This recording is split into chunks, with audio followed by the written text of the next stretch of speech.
हेच तर राजसाहेब बोलत आले की तुम्ही एकदा मतदान केलं संपला विषय. मग तुम्ही कोण? संपला, झालं आता की हा मेलात ना मेलात. हे आधी काँग्रेसच्या काळात मला दिसायचं नाही. अण्णा हजारे असतील किंवा कोणी म्हणजे उपोषण कोणतरी दखल घ्यायला जायचं आणि ह्याचं राजकारण नाही केलं पाहिजे. मला वाटतं की ह्या गोष्टीला गांभीर्याने घेतलं पाहिजे माणूस म्हणून. सोनम वांगचूक यांच्यासारखा मोठा माणूस देशाची ओळख खरं तर त्यांनी बनवलेली आहे. अशा माणसाचा बळी जाणं यामध्ये नाहक अशा पद्धतीने तर झालंच कदाचित, कारण किती दिवस उपोषणाला झालं आहे, जीव धोक्यात येतो आहे. याला जबाबदार नेमकं कुणाला धरलं पाहिजे? ज्यांनी म्हणजे पंतप्रधानांपासून सगळ्यांना. पण विरोधक सुद्धा याला जबाबदार आहेत का? विरोधक सुद्धा दखल घ्यायला तयार नाहीत. विरोधकांचं सोडून द्या ना तुम्ही, त्याला तुम्ही विरोधक म्हणून बसवलं ना. सरकारमध्ये कोण आहे?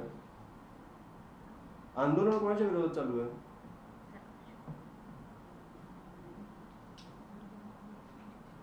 पंतप्रधान सगळ्यांना मला वाटतं की जबाबदार, जर ते गेले तर सगळ्यांना जबाबदार धरलं पाहिजे. ही कुठची पद्धत? एक माणूस मरतोय तुमच्यासमोर, 17 दिवस उपोषणाला बसलाय आणि समजा गॉड फॉरबिड पण गेले तर काय करणार तुम्ही?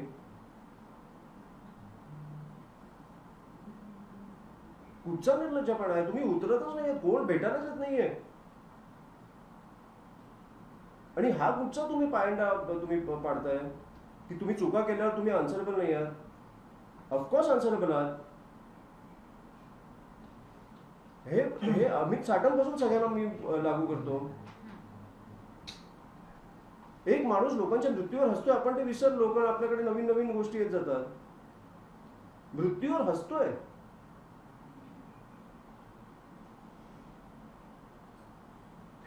काल झाड पडलं, आज पॉठोलचा विषय. पॉठोलचा विषय म्हणजे काय? पॉठोलमध्ये एक माणूस जाऊन मेलाय तुमच्यामुळे आणि तुम्ही निर्लज्जपणे हसताय. काय नीचपणा चालू आहे मला कळत नाहीये. जी घटना घडली होती चेंबूरची, तिचा अहवाल आला. त्या अहवालामध्ये 7 लाख रुपये कॉन्ट्रॅक्टर आहे त्याला दंड ठोठावण्यात आला. मात्र गार्डन डिपार्टमेंट असेल किंवा रस्ते डिपार्टमेंट असेल कोणालाही दोषी धरलेला नाहीये. आणि उलट महापौर म्हणतायत की मला हा अहवाल मान्य नाहीये. अधिकाऱ्यांना क्लीन चिट. माझं काही म्हणणं नाही आता 3 वर्षांनी बोलू, पण 3 वर्षांनी मला वाटतं ते अकाउंटेबिलिटी घेतील. पण एका 11 वर्षाच्या मुलाचा मृत्यू होतो. काय फरक पडतो तुम्हाला? तुम्हाला म्हणजे सरकारला? मला हेच वाईट वाटतं, ह्याच्याबद्दल बोलायलाच मला वाईट वाटतं की कोणी आन्सरेबल नाहीये. म्हणजे तुम्ही एकमेकांवर ढकलताय विषय आणि त्या मुलाच्या जीवाचा किंमत काय तर 5 लाख.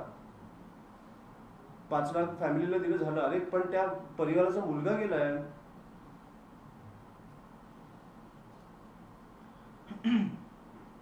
त्याच्यावर तुम्ही किंमत ठेवता 5 लाख. हे मला ह्याच्याबद्दल बोलायलाच मला काय बोलायचं ह्याच्यात कळत नाही. मला सिरियसली तुम्ही हे प्रश्न विचारू नका, कारण ह्याची उत्तर तुम्हाला 3 वर्षानंतर सरकारच देईल.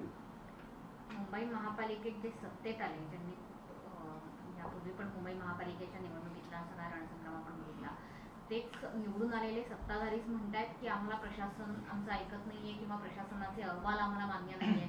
प्रशासन विरुद्ध सत्ताधारी असं चित्र मुंबई महापालिकेतच तयार झालंय. जे खरं तर एका नाण्याच्या 2 बाजू असायला हव्यात, प्रशासन आणि सत्ताधारी.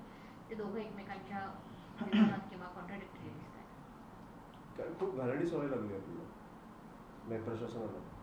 हे आता आय थिंक महानगरपालिकेचेच ते काही येऊन बोललेलं की आम्हाला असे टक्के द्यायला लागतात.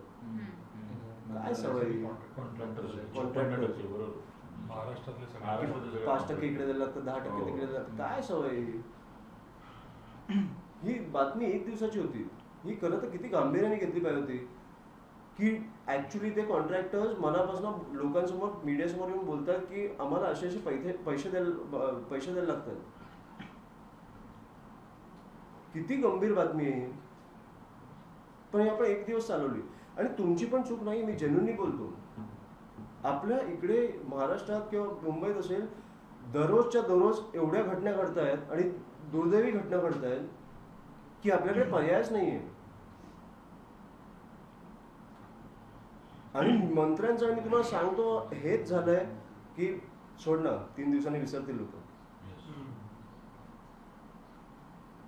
हेच साटमचं हेच झालं. म्हणून मला ते अमित साटमचा मी व्हिडिओ बघितल्यावर मला एवढा डोक्यात गेला होता व्हिडिओ, मी तुम्हाला जेन्युइनली सांगतो.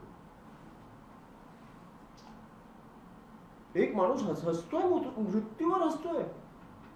मग आपण बिहाइंड द सीन्स काय करतोय, कशी लोक, सरकारने कशी लोक बसवली आहेत, आमदार म्हणून लोकांनी निवडून दिले त्यांना, हा मृत्यूवर हसतोय.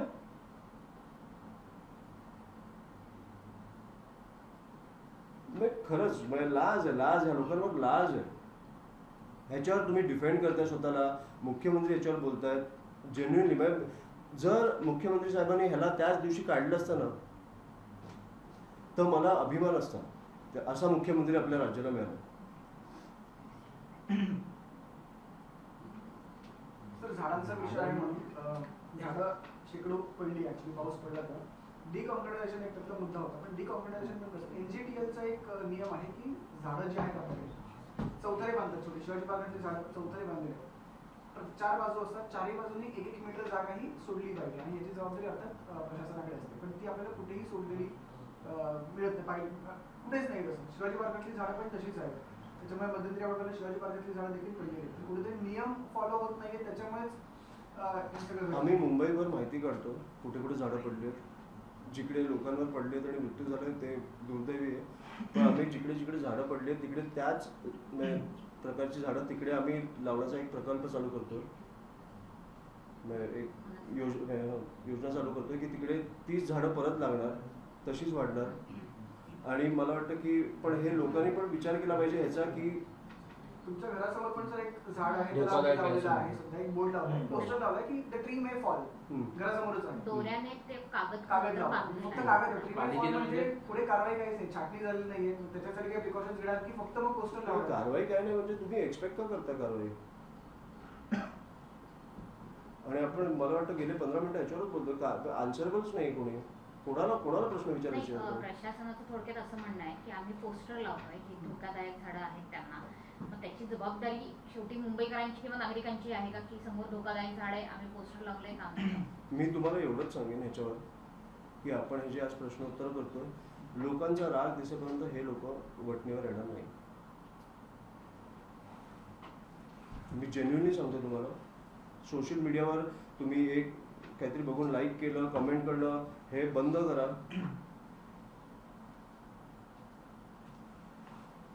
आम्ही आंदोलन केलं किंवा कोणी आंदोलन केलं याच्यावर, तर मला वाटतं लोक रस्त्यावर दिसली पाहिजे. तुमचे कॉमेंट्स आणि ह्याच्यात मला तुमचा राग व्यक्त झालेला नको आहे. हे तुमच्या दाराशी पण येऊ शकतं कधीतरी. लोकांसाठी उतरा आता. आणि मला वाटतं की तुमची ताकद दिसेपर्यंत सरकार वटणीवर येणार नाही. हे खूप सोपं आहे. ज्या लोकांनी हे सरकारला बसवलंय त्यांनी राग व्यक्त केला पाहिजे. आगामी काळात काही आंदोलन वगैरे, काय करू सांगा ना मला तुम्ही. तुम्ही आता म्हणलात की झाडं लावणार, आम्ही झाडं लावणार आहोत. तो उपक्रम झाला, पण हो, काही अग्रेसिव्ह स्टेप आंदोलन वगैरे काही. अग्रेसिव्ह म्हणजे काय मला तुम्ही सांगा ना. अग्रेसिव्ह हे मला वाटतं काय करायचंय, करून उपयोग होईल असं वाटत नाही. नाही केलं तर उपयोग, केलं तर झालंच पाहिजे तो विषय. अशा लेवलला आम्ही करू कधीतरी आयुष्यात. जर करायचं असेल ना तर आम्ही राजीनामा घेतल्याशिवाय थांबणार नाही.